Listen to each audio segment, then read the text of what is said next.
These are the young leaves of our variegated ZZ plant, which we have rescued from root rot. This plant is a succulent that is native to East Africa. Today, we will share with you what happened to our variegated ZZ plant and how we rescued it from root rot. So come, join us, and we hope that you will learn something.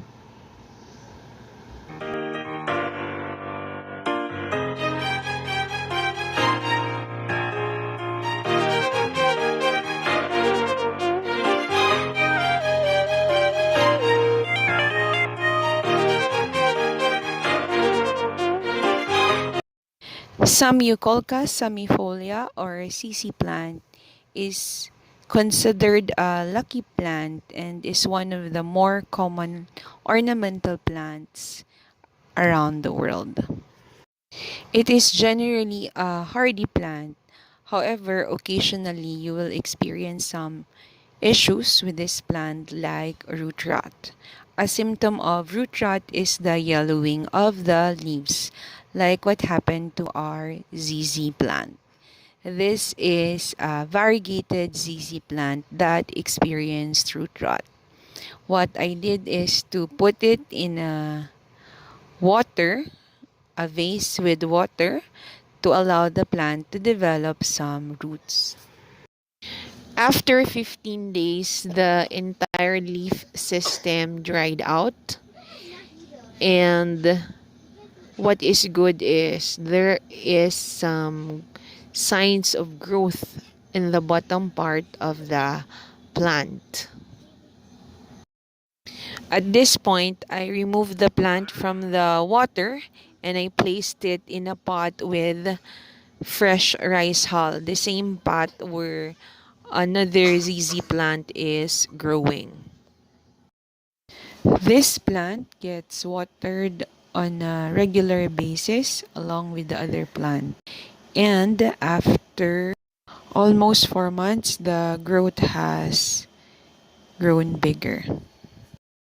I then put it in a small pot with carbonized rice hull and placed it in our propagation box where I usually keep plants that needs to be rescued or needs to grow root. So here are the plants in our propagation box. Let's take a closer look at our ZZ plant. It's been 3 weeks since I put the plant here. So what happened in the propagation box is we have some water underneath and the box is enclosed so there is moisture. And here is the growth of our plant. The propagation box is placed in an area where it gets as much sunlight, sometimes direct, sometimes indirect sunlight throughout the day. Usually, I add more water in the propagation box depending on the situation. So when I see that the water is almost done, meaning the moisture is not present or cannot be seen from the outside, that's when I add water in the propagation box. To summarize, we have successfully rescued our ZZ plant from root rot. So initially we had the plant with yellow leaves. I then put it in a container with water for about 2 weeks to allow it to grow roots. And what happened is the leaves dried out. However, in the plant, we can see some growth. And what I did is to put it in a pot with some rice hull. If I'm going to do it again, what I'll do is I will directly put this in a container with carbonized rice hull and place it directly in the propagation box to hasten the process. After 5 months, Our variegated ZZ plant is now rescued. We have new growth or new leaves which we'll care for so as to grow it and mature it. Care for a ZZ plant is actually quite easy. Just make sure that you use a fast draining soil mix. ZZ plant tolerates direct sun or indirect sunlight. So just make sure that it gets as much sunlight as possible. And then water the soil or water the plant when the soil is dry.